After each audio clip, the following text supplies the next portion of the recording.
Olá, a paz do Senhor, que bênção! Já estamos na lição de número 5, temos aprendido bastante com a palavra de Deus. E espero que esse subsídio também possa ajudar você na sua EBD.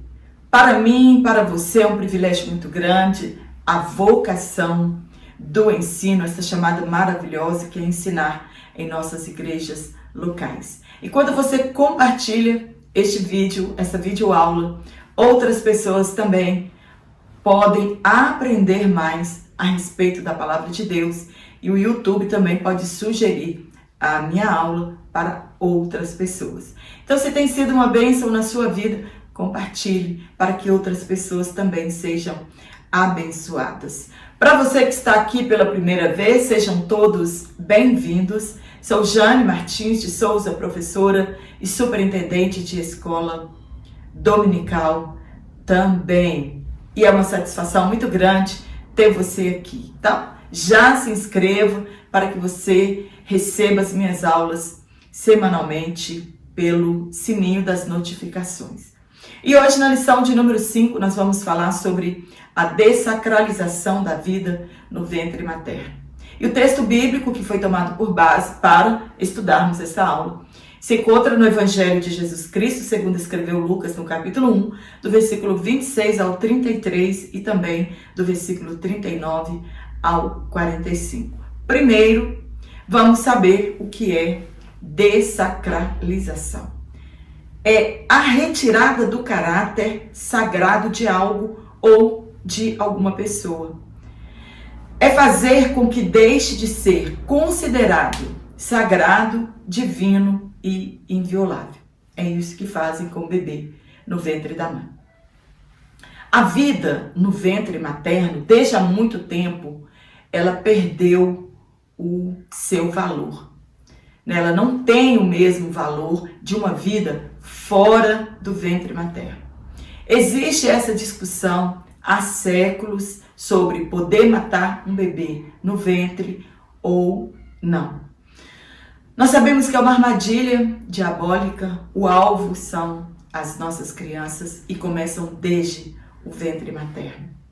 O movimento feminista, ele surgiu nos Estados Unidos da América na segunda metade da década de 1960 e se alastrou por diversos países industrializados entre 1968 e 1977. Foi uma reivindicação central do movimento feminista contemporâneo. É a luta, entre aspas, pela liberdade da mulher. A ideia inicial era que a mulher se libertasse do sistema opressor masculino, reivindicando os seus direitos. O divórcio e o aborto foram temas que marcaram o movimento na década de 1970 e atualmente é um movimento social. Em 1791, a feminista francesa Olympe de Gouges, ela compôs a Declaração dos Direitos da Mulher e da Cidadã. Essa declaração não foi aceita e em 1793 ela foi executada na França. Depois, na década de 60 e 70, surgiu Simone de Beauvoir, uma das maiores feministas da história, cuja frase a fez ficar conhecida.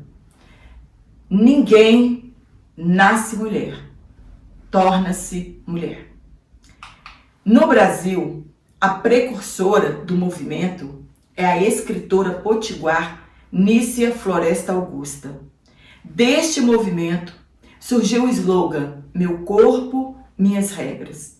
E isso dá à mulher o direito de escolha e acesso a métodos contraceptivos, aborto e saúde sexual.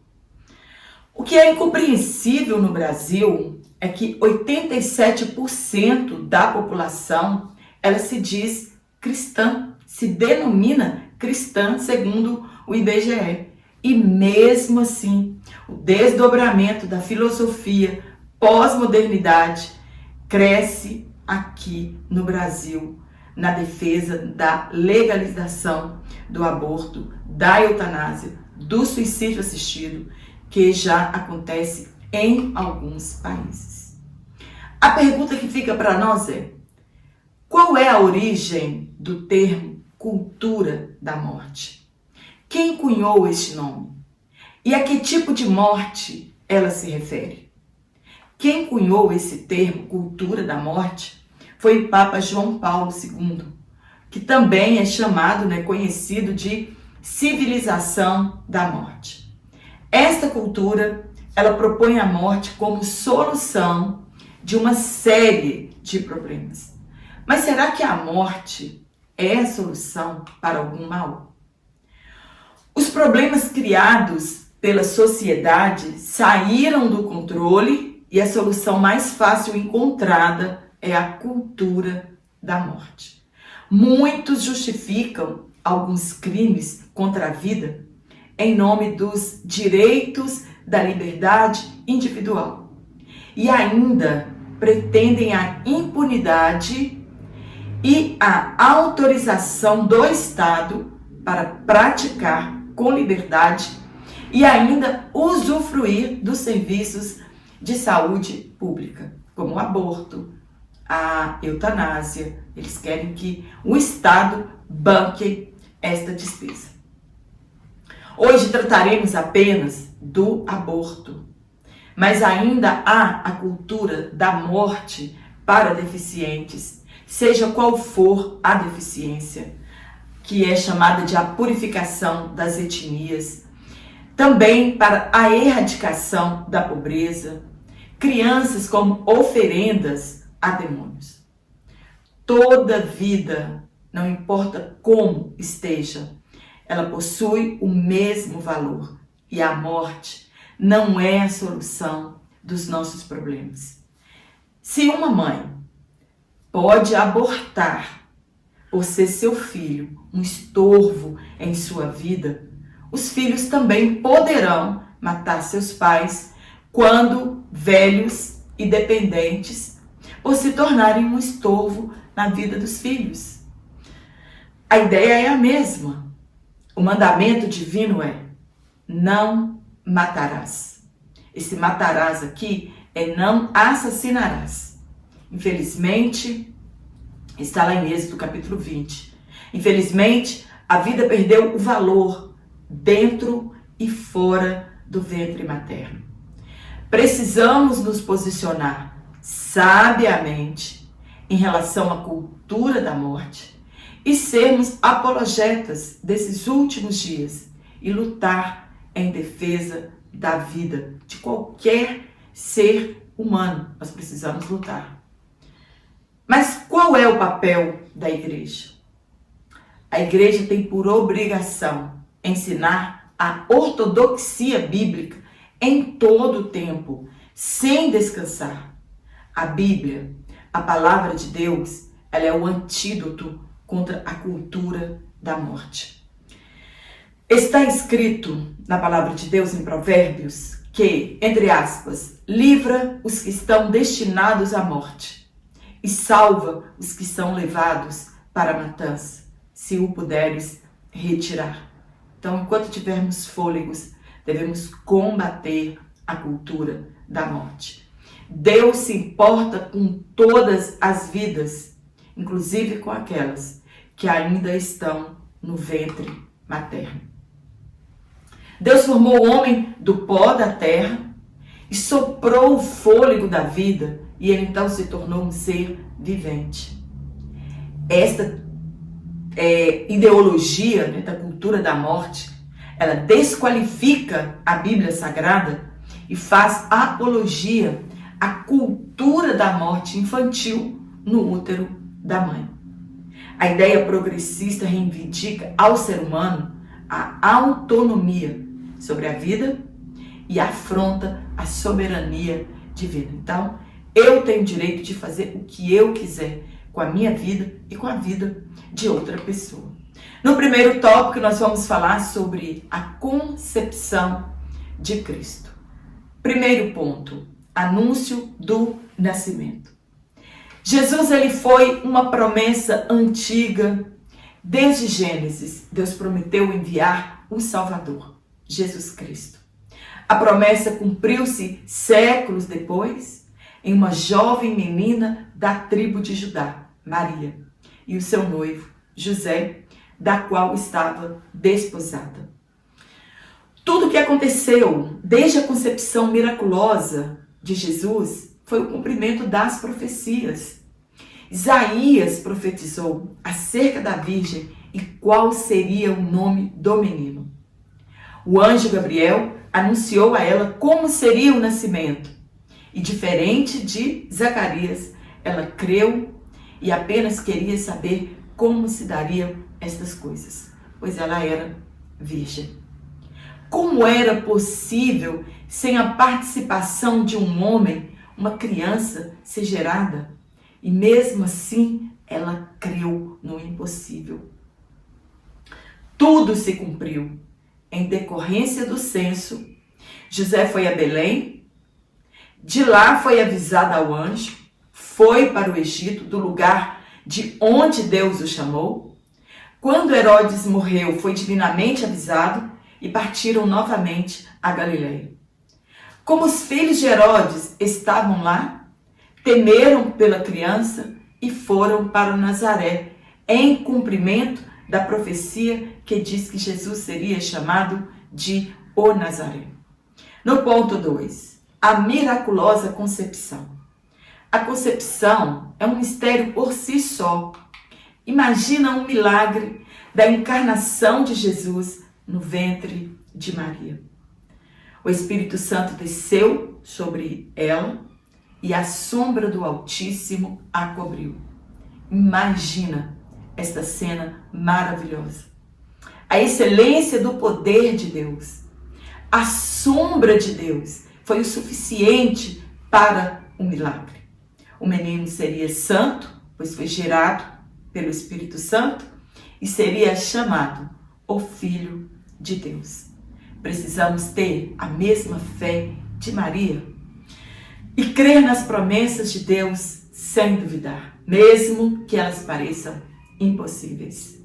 Mesmo que Deus nos prometa algo aparentemente impossível, nosso dever é crer somente. E como prova da promessa, o anjo avisou a Maria que sua prima ou parenta próxima, Isabel, estava grávida. Deus preparou o povo para um milagre ainda maior do que uma mulher estéril gerar filho mesmo na velhice. Para uma mulher na idade avançada gerar um filho já é um milagre maravilhoso.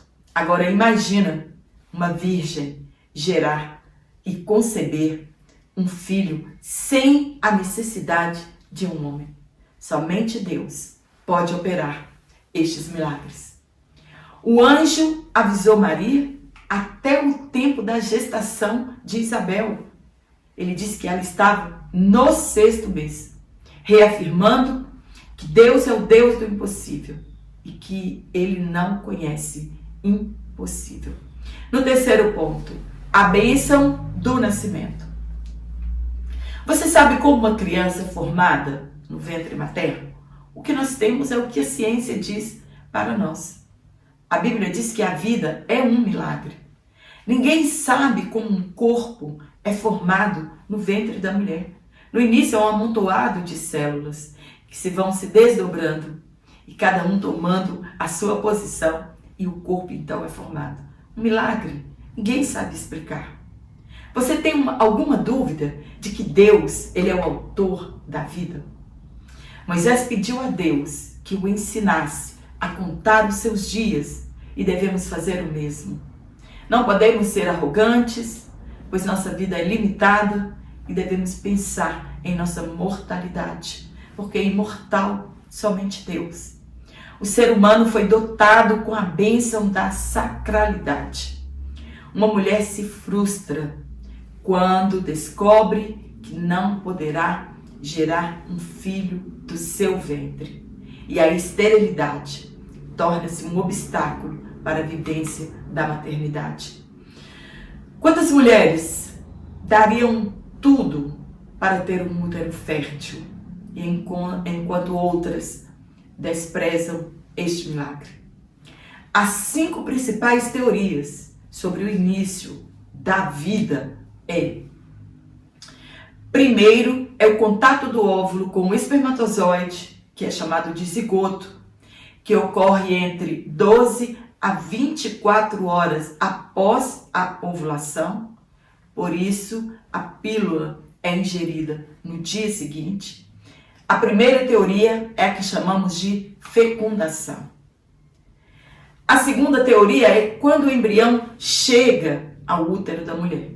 Isso acontece no 14º dia da gestação.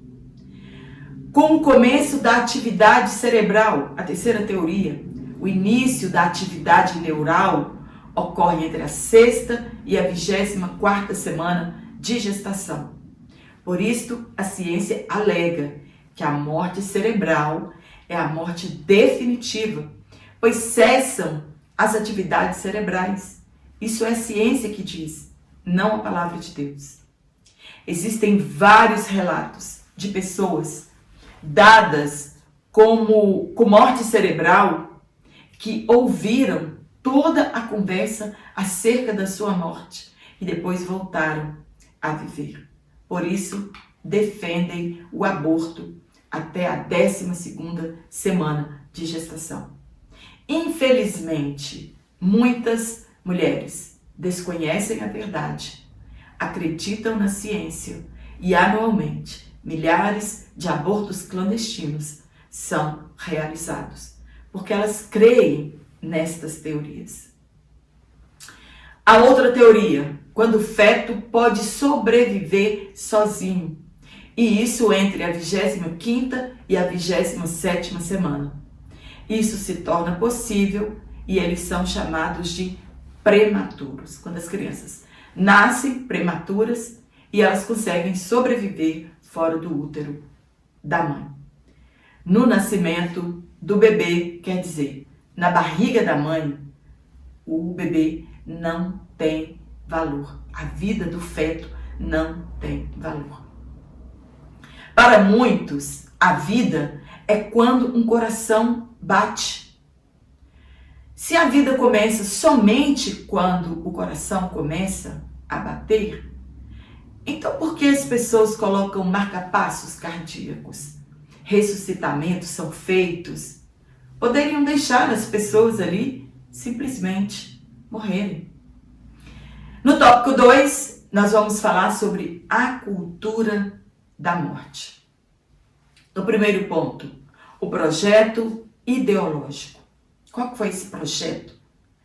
A defesa pela vida, ela deveria ser a bandeira de todos e não uma batalha ideológica.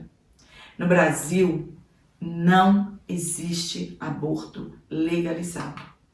O que existe é a não punição em 3 casos. Primeiro caso, risco de morte da mãe. Segundo caso, gravidez decorrente de estupro. Terceiro caso, a anencefalia do bebê.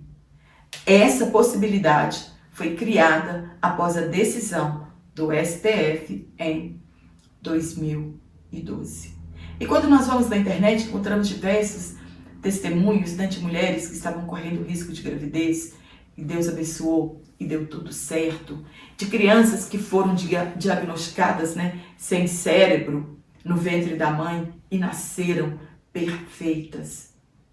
Todo aborto, ele é um crime, desde que haja situações comprovadas de excludente, de ilicitude após investigação policial. Precisa ser comprovado o estupro para que aquela pessoa seja excludente de ilicitude. E aí então ele deixa de ter punição. O hospital deve informar a polícia sobre o crime sexual. O autor do crime deve ser identificado por meio do material genético. Se a mulher quiser seguir com esta gravidez, depois do bebê nascer, ela poderá doar a criança para a adoção legal. E nós conhecemos muitas pessoas que fizeram isso. É uma portaria de número 2561/2020.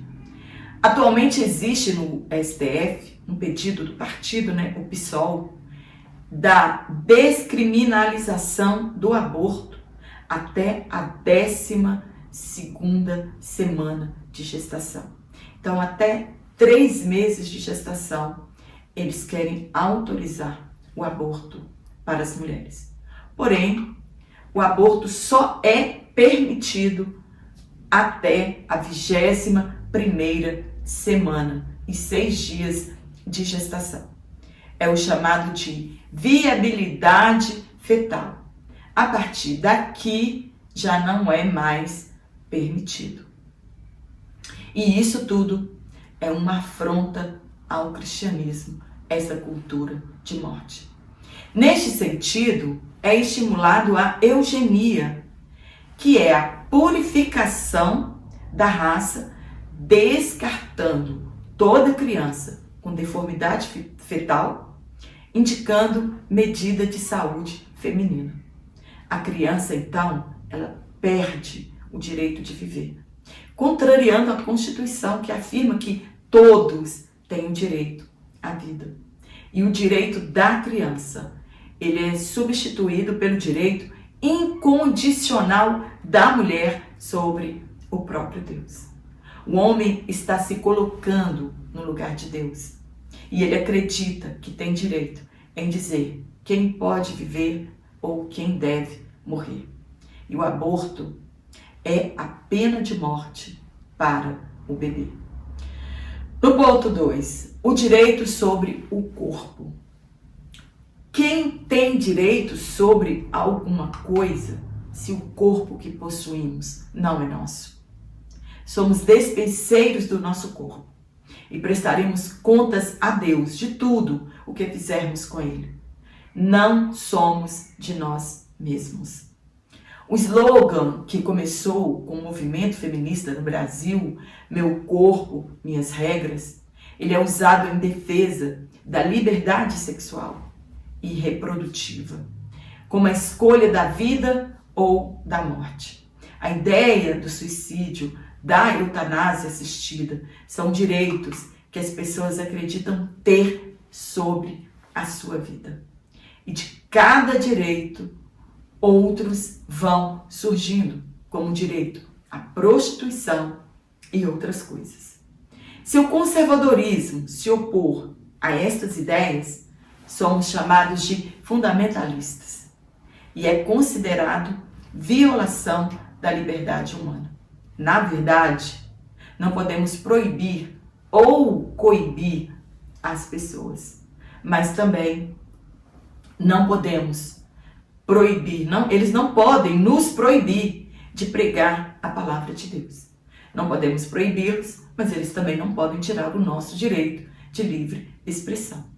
Paulo escreveu que devemos ter cuidado com o nosso corpo e respeitar do mesmo jeito o corpo das outras pessoas, amando-as.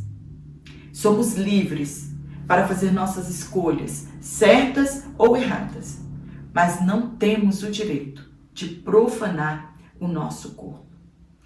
Não podemos entregar nosso corpo à imoralidade. Quando as pessoas vivem longe do senhorio de Cristo, a vida perde o sentido. As pessoas vivem como se fossem donas de si. Não terão de prestar contas a ninguém e acreditam que podem fazer o que quiserem com seus corpos e com a sua vida. Na lei mosaica, se a gravidez fosse interrompida acidentalmente e a mulher desse luz antecipadamente decorrente a ferimentos, era olho por olho e dente por dente. E se houvesse danos graves à mulher e ao bebê, era a mesma coisa. Os 10 mandamentos, sim, é contra o homicídio. contra o feminicídio e também contra o infanticídio. Quantos homens, na atualidade, espancam suas mulheres grávidas, matam seus cônjuges, mesmo elas estando grávidas, não dão valor nem mesmo ao filho dele que está no ventre da mulher. É como se eles não existissem. Em campanha, em 2022, o atual presidente, ele afirmou que o aborto deveria ser transformado em uma questão de saúde pública e todo mundo ter direito e não vergonha, sob a alegação que a prática clandestina causa milhares de mortes de mulheres e sendo assistidas pelo SUS, isso evitaria. Pois o aborto clandestino, eles causa morte de milhares de mulheres por ano, ao redor do mundo. Agora imagina se isso for permitido. As crianças perdem o direito de viver. Neste ano de 2023, o STF, ele julgará a descriminalização do aborto. E devemos pedir a Deus que isso não seja permitido. No último tópico, a sacralização da vida. Quero lembrar você que eu vou deixar aqui o link do meu WhatsApp, também o link do meu Instagram, se você quiser me acompanhar em minhas redes sociais. Aqui na descrição do vídeo estará o link do WhatsApp, você fala diretamente comigo, se você quiser adquirir este comentário exatamente como ele está. Você pode ser um assinante trimestral, no valor de R$25, ou um único comentário, no valor de R$5. Vou deixar um banner aqui, como você faz para entrar em contato comigo. Terceiro tópico, a sacralidade da vida. Toda vida importa. Toda vida é sagrada aos olhos de Deus. Não são os órgãos maternos que formam o bebê. Ele é um projeto. 2 gametas se encontram e ativam um novo projeto molecular. Um programa genético em torno de 23 pares de cromossomos, que constrói a si mesmo e ele é o seu ator principal. A informação contida no embrião é o arquiteto da construção. Achei isso maravilhoso. No ventre, o bebê recebe a ajuda da mãe, mas ele é o protagonista no seu desenvolvimento. É o que chamamos de milagre da vida. E Deus, ele é tão perfeito na criação da vida, que Jesus já estava na programação divina.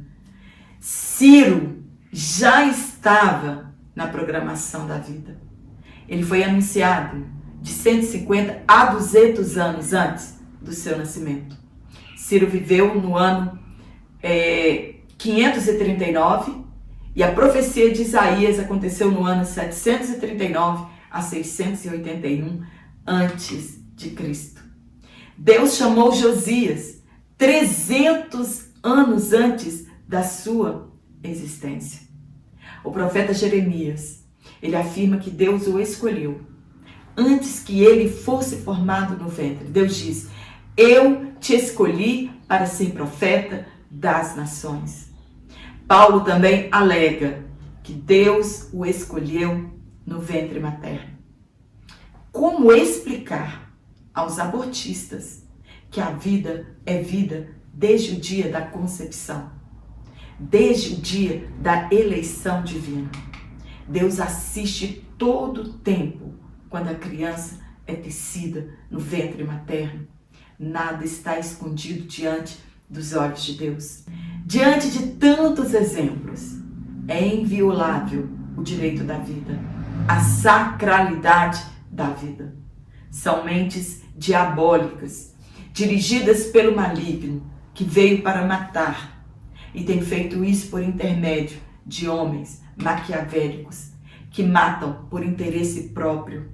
E a vida, ela tem um valor absoluto e ela deve sobrepor a qualquer outro direito ou interesse de quem quer que seja. Somente Deus tem poder sobre a vida e a morte. Não é fácil não ser levado pelo relativismo. Devemos tomar cuidado. Não somos justiceiros e devemos entregar a Deus todas as coisas. Às vezes, nos surpreendemos com pensamentos relativistas. Afinal de contas, ela foi estuprada. Uma gravidez indesejável. Ele é um estuprador. Ele sim, ele deve morrer. Ele é um tirano. Ele merece pena de morte. Não é fácil ser cristão em um mundo relativizado. O ponto 2, o começo da vida. Quando a vida começa? A vida começa na concepção. E isto é provado por vários escritores que já citamos aqui, registrado na Bíblia Sagrada. A Bíblia atesta a vida desde a concepção. E ninguém pode mudar isso. Nenhum decreto humano. Por isso, a vida deve ser respeitada desde a concepção. E quando começa a vida para o direito? Segundo o Código Civil, o artigo 2º, a personalidade, ela começa com o seu nascimento. Mas desde a concepção, os direitos dos nascituros são garantidos. O bebê que está no ventre. Para o STF, a vida começa no primeiro trimestre de gestação. Isto foi acordado em 2016. Terceiro ponto, posição cristã. Qual é a nossa posição? Nossa posição é em defesa da vida, em defesa da ortodoxia bíblica. A palavra de Deus é a maior autoridade sobre todas e quaisquer governo na terra. Qualquer instituição, e a igreja mantém o princípio teológico da autoridade bíblica. Ela defende a inviolabilidade e dignidade humana desde a concepção. A vida desde o ventre e em todas as suas etapas, ela não pode ser violada. Devemos combater todas as ideologias que secularizam os princípios bíblicos, que tentam ressignificar a palavra de Deus ou então desvalorizá-la, quando não a reconhece como autoridade ou maior autoridade no mundo visível e invisível. Amém? Espero ter te ajudado com este comentário. Muitas informações. Quando estudamos, nós acabamos também aprendendo bastante, atualizando os nossos assuntos, né? Esse trimestre está bem atual e precisamos estar, sim, bem atualizados. A igreja não pode ficar para trás com estes assuntos que são tão urgentes e que precisamos defender a ortodoxia bíblica. Se você gostou deste comentário, dá um curtir aqui, compartilhe em suas redes sociais para que chegue ao alcance de outras pessoas. Se você não está recebendo as minhas aulas semanalmente, desative os sininhos da notificação, conte até 10 ou 20 segundinhos, ative outra vez e você vai continuar recebendo as minhas aulas semanalmente. Quero agradecer aqui o carinho de todos vocês, os comentários, você que diz de onde você é, meu muito obrigada pelo carinho. Se nós estamos aqui, é porque a oração tem nos sustentado. Que você tenha uma excelente aula, uma ótima semana, que Deus continue abençoando a sua vida. E eu te espero aqui na nossa próxima aula, se Deus assim nos permitir. Então,